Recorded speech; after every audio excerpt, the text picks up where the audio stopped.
Hello YouTube, welcome back to another watch video. Here we are reviewing one of the first watches that I added to my watch collection. I purchased this watch in January of 2016. So it has been a while. I've learned a lot about watches since then. I've added plenty of watches to my watch collection in the past 5 years, but it is my pleasure to share this watch review with you guys, as this is one of the first watches in my collection. So this is the Invicta Pro Diver 9094OB, and I purchased this in January of 2016 for a grand total of $68. Now, this watch is not an expensive watch by any means. It still remains a watch that you can buy for less than $100, and let us show you what you can get for that money. But first, let us do our wristwatch check. And so today I am wearing my G-Shock GDX 6900FB. If you've been following my channel, you will remember that I reviewed this watch in my last watch video. And so this is what I have on my wrist. Check out that video if you want to learn more about this watch, but let's get back to the Invicta. All right, so a little bit about this watch. Let's go ahead and delve into the details. It does have a 40 millimeter case, so approximately 40 millimeters in size across the dial or across the bezel from side to side.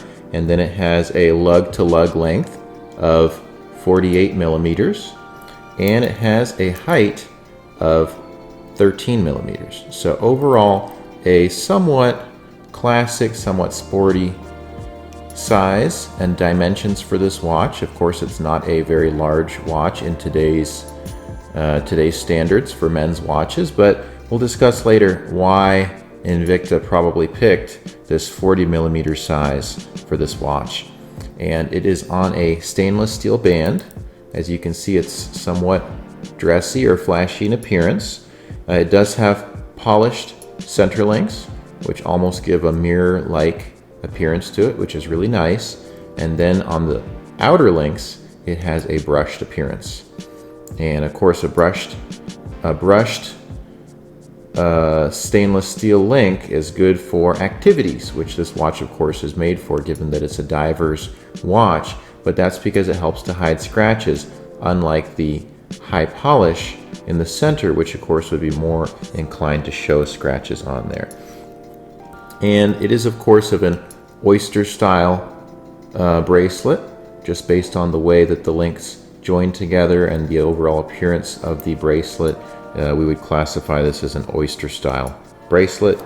And then it's also on a stamped clasp, as you can see, which usually of course entails a cheaper design. The clasp itself, or the parts that link the clasp together, are not really very decorated. It does have stainless steel imprinted on it, but other than that, it has nothing special on there. And then, as you can see on the clasp itself, it does have the Invicta logo and emblem as well. And the clasp, as you can see, has the little diver's lock on there, so that way it doesn't come apart without undoing that lock. All right. So more about this watch before we go away from the back of the watch. As you can see, the back of this watch has a clear case back, and that's really nice because this is an automatic watch, so you can see the inner workings of that movement. You can see the rotor as it spins. It is decorated, as you can see. Let's try to get a little bit better look at that.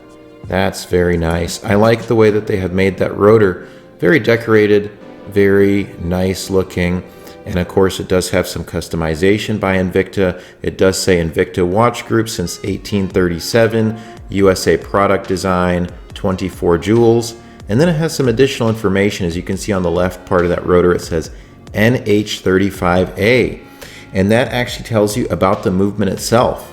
And I really like the way that the heart looks on there. You can see it moving and spinning, which is pretty cool.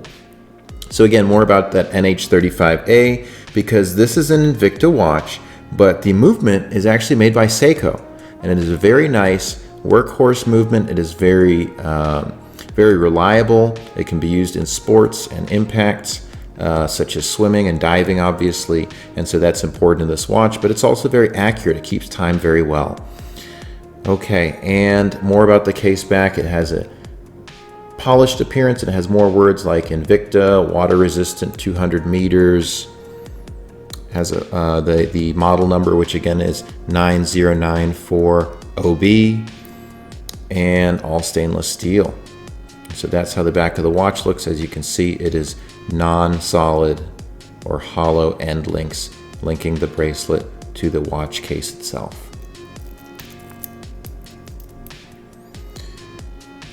Okay, and more about this watch. As we look at the face of the watch, we do see that it has an aluminum bezel. And this bezel itself, of course, is a diver's bezel. As you can see, it goes from 0 all the way to 60 minutes in 1 revolution. It does have a coin edge, which is really nice. It makes it easier to grip. Not all of this Invicta 9094OB watches have the coin edge. Some of them have that other type of edge that is more similar to the Omega Seamaster 300 Professional, but I chose the one that had the coin edge because I knew that it more closely resembled a Rolex, which I really like, and it also, of course, is easier to grip. Let's listen to what it sounds like when you turn the bezel. Kind of has somewhat of a tinny sound. I haven't turned this in a while, so it's a little bit hard to turn.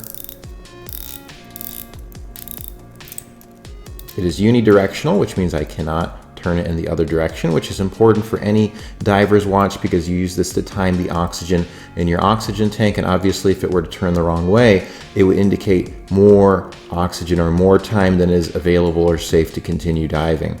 So you only want it to turn one way in order to keep track of time when you're underwater and you're diving. Okay, it does center pretty well, so you're able to center it, which is fine, which some people care about, some people don't. And that pretty much is the bezel. I've owned this watch for 5 years. I've worn it quite a bit at work and in other places where it could have gotten scratched, and as you can see, the bezel looks really good. I can tell you though, I've seen some photos of other people's watches and they've had plenty of scratches on them, so it is something that certainly can get scratched.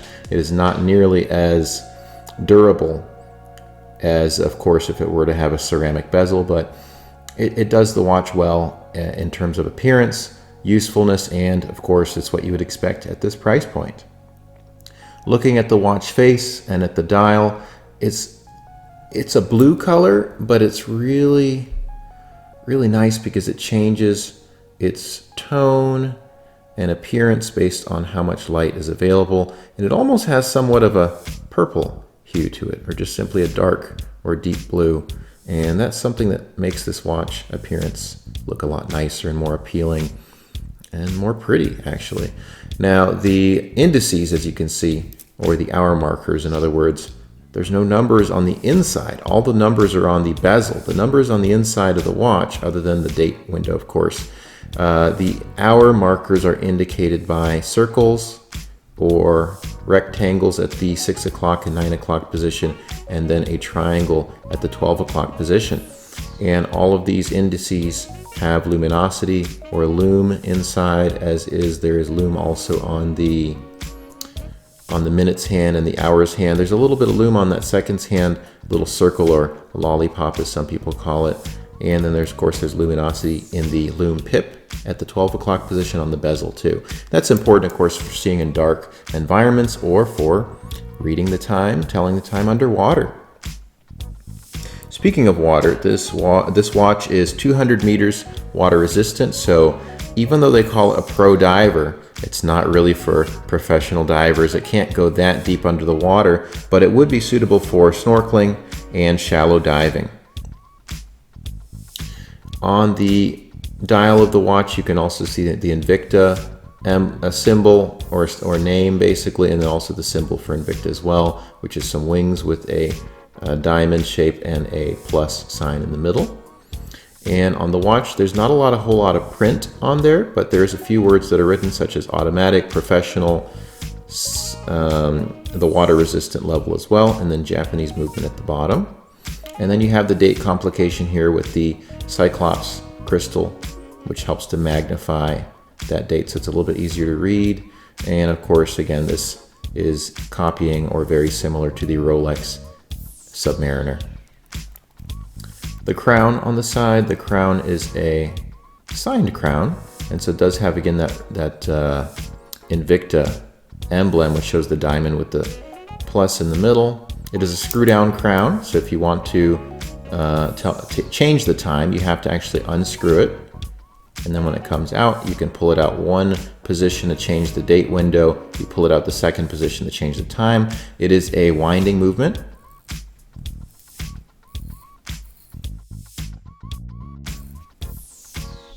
Basically, you can wind the watch should it become, should the watch stop because you've been not wearing it for very long. So that's a very good, useful feature of the watch. And then again, if you pull it out to the changing time, as you can see, the time has stopped. So that indicates that the movement is hacking, which again, thanks to Seiko for creating a very nice movement. So it's a nice watch. I really like this watch a lot. It certainly is a great value for the money. It really is excellent in that regard. Now, what are some things that I myself and others may not like about this watch? There's a whole lot of branding on it. Branding meaning names. Look at this. Such a large printed Invicta engraved into the metal, and it really was not necessary.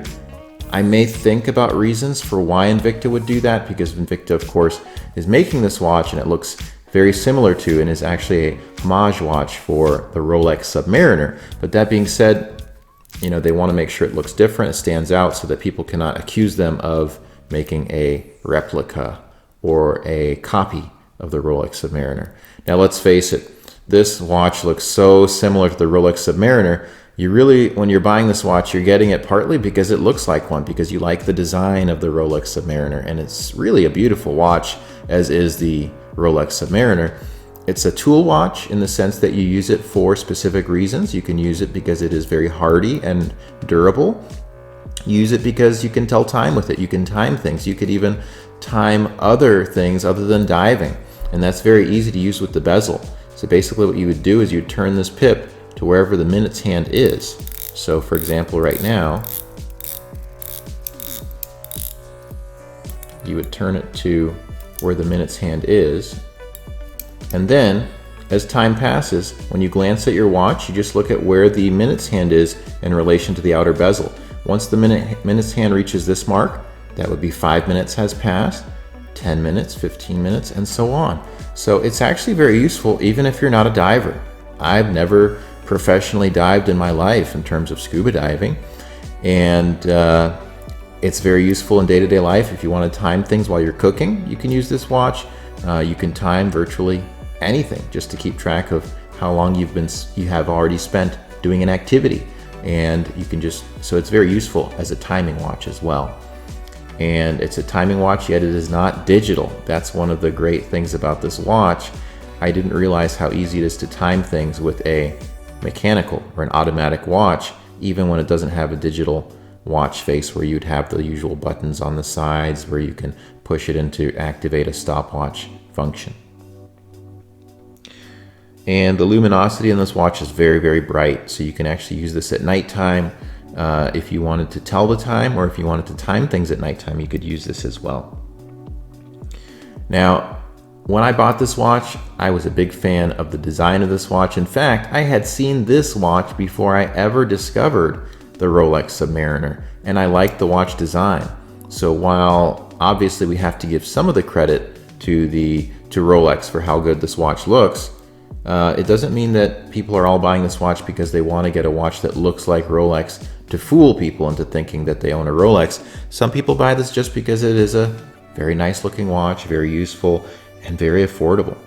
The crystal is a mineral crystal, so that means that it is a little more hardy or more durable in terms of impacts from a sapphire crystal, but it can be scratched easier than a sapphire. On the Rolex Submariner, it does have a sapphire crystal. On this one, it has a mineral crystal, and that's pretty forgivable because this is a much more affordable watch, just simply put.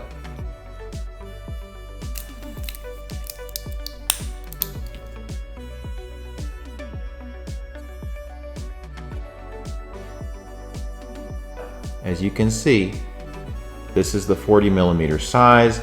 Of course, part of the reasoning why they went for this size is because it looks like the Rolex Submariner at the 40mm size. But it's a nice watch. It feels good on the wrist. And this is how it looks on a 7-inch wrist. So I wanted to show you guys this so you can see how it looks. It's not too high or too tall off of the wrist, so it's easy. I would say maybe not too easy. It is something a little bit tight when you want to put it under a shirt cuff, but it can be worn under a dress shirt. And it is a very secure feel on the wrist. It does not feel like it's going to come off, which of course is important because you're wearing this in the water or when you're playing sports or you're working or weightlifting or all the other things you might do with this watch.